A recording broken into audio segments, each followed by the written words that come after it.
Tim has this amazingly theatrical imagination. And the wonderful job of working with Tim Burton is for us to find our way into his mind and help his vision come alive in the film.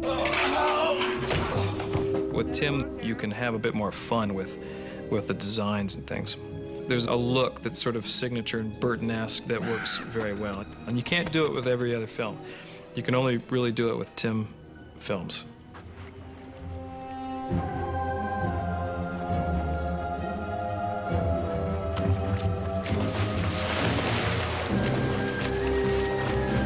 In that sequence, there's not a real snake used ever. So the snake did have an electric motor in it. It was insulated so that no water could get in there and burn out the motor. Matt Heimlich conceived a really brilliant device that was a snake that would just sit on the surface and undulate and swim, so you could guide it towards the actress that was in the water. So it's not computer generated, it's actually there. I got him!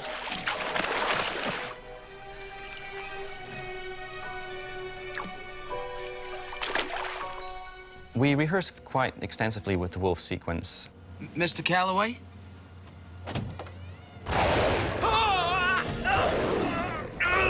The Hellhound basically was a very nice three-quarter puppet that could attack Ewan and really look quite vicious, so that you could actually have him right on top of him and have his snarling, biting wolf. The Hellhound was an interesting challenge because we had to match the real wolves that were going to be there on set. Good boy, Rob. The different wolves that Doug Seuss provided, he had about 4 or 5 wolves, I believe. We went to Doug's ranch in Utah and saw the real wolves there a few months beforehand, so we could take measurements, color samples, and things like that. Hi. Oh, my puppy. Oh. All of the people that are here under the shop are accomplished puppeteers and performers.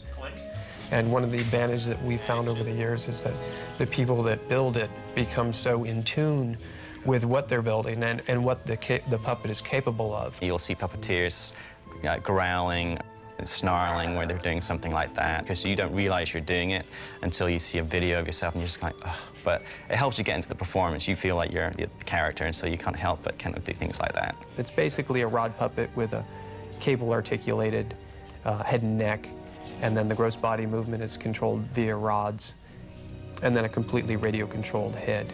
We also used Alka-Seltzer mixed in with K1 jelly to give a little bit of a froth to the mouth so that he really looks like he's a little deranged.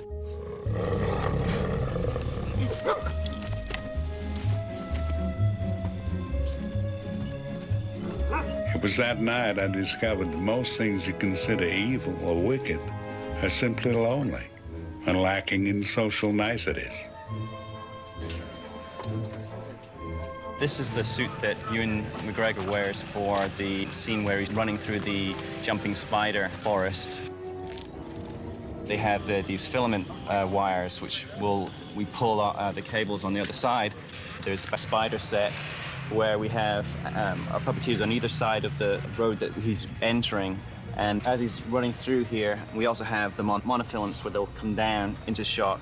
There'll be CG ones which will move in as well. Set here. Okay, ready? And action!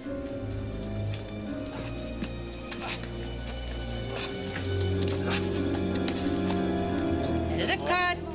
A lot of actors sometimes find it difficult working with puppets, but he was great. He is a really good-natured person, and no matter what we did, he was game for it.